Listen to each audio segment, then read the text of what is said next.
लगभग हर स्टूडेंट की यही एक प्रॉब्लम होती है कि यार एग्जाम सर पे आ गया है, जो कुछ भी पढ़ रहा हूँ याद ही नहीं हो रहा। मुझे डर इस बात से लगता है कि कहीं मैं एग्जाम में फेल ना हो जाऊँ, मेरे मार्क्स ना कम आ जाएं।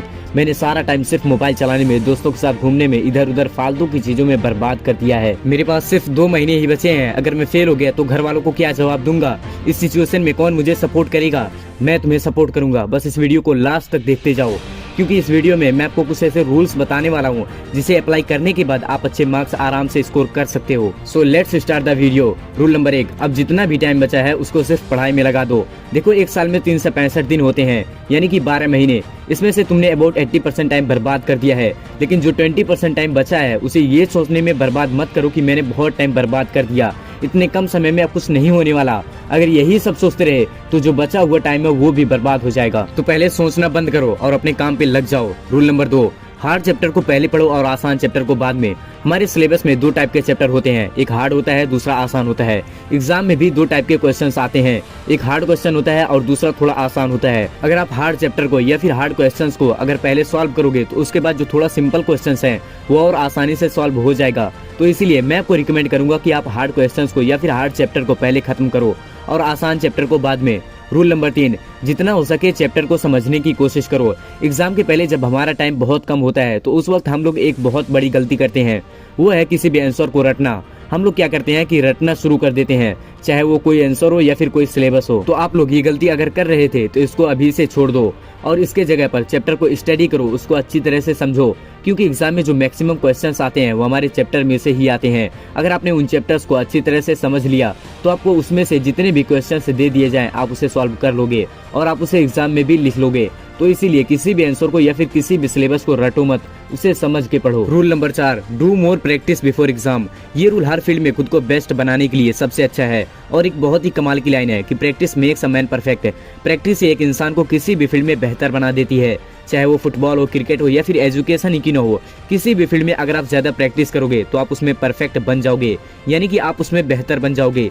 इसी तरह पढ़ाई भी है, अगर इसमें आप परफेक्ट बनना चाहते हो तो ज्यादा से ज्यादा प्रैक्टिस करो। एग्जाम के पहले जितने भी चैप्टर्स हैं उन सभी की प्रैक्टिस कर लो, ताकि एग्जाम में कोई भी क्वेश्चन आए आप उसे इजिली कंप्लीट कर सको। देखो, जो टॉपर होते हैं वो एग्जाम की तैयारी बहुत पहले से ही नहीं करते हैं।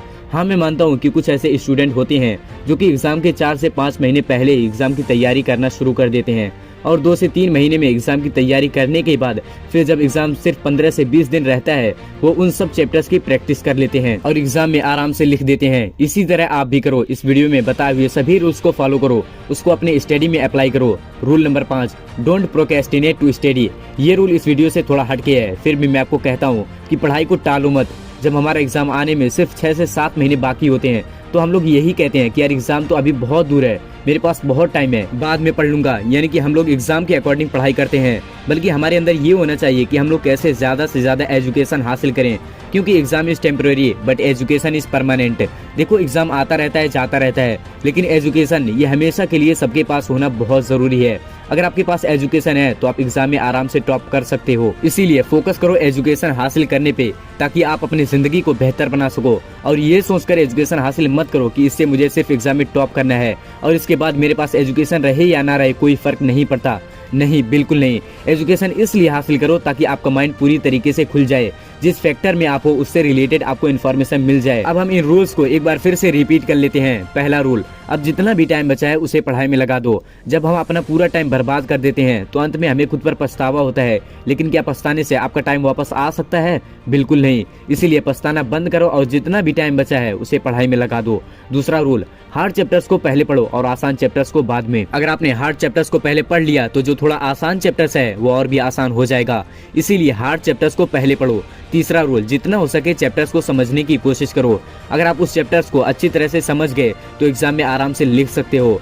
चौथा रूल, ज्यादा से ज्यादा प्रैक्टिस करो। ये बात सच है कि जिस भी फील्ड में आप ज्यादा प्रैक्टिस करोगे तो उसमें बेहतर बन जाओगे। इसी तरह पढ़ाई में ज्यादा प्रैक्टिस करो, तब जाके एग्जाम में अच्छे मार्क्स स्कोर कर पाओगे। 5वां rule, don't procrastinate to study. पढ़ाई को टालो मत, आखिर एक न एक दिन पढ़ना तो पड़ेगा। इसीलिए अगर कल पढ़ना है तो आज पढ़ो और अगर आज पढ़ना है तो अभी पढ़ो, अभी पढ़ना है तो तुरंत पढ़ो। उम्मीद करता हूँ कि इस वीडियो से आपको बहुत कुछ सीखने को मिला होगा और मेरी तरफ से आप सभी को फुल सपोर्ट है and I wish to all कि आप अपने एग्जाम में टॉप कर सको।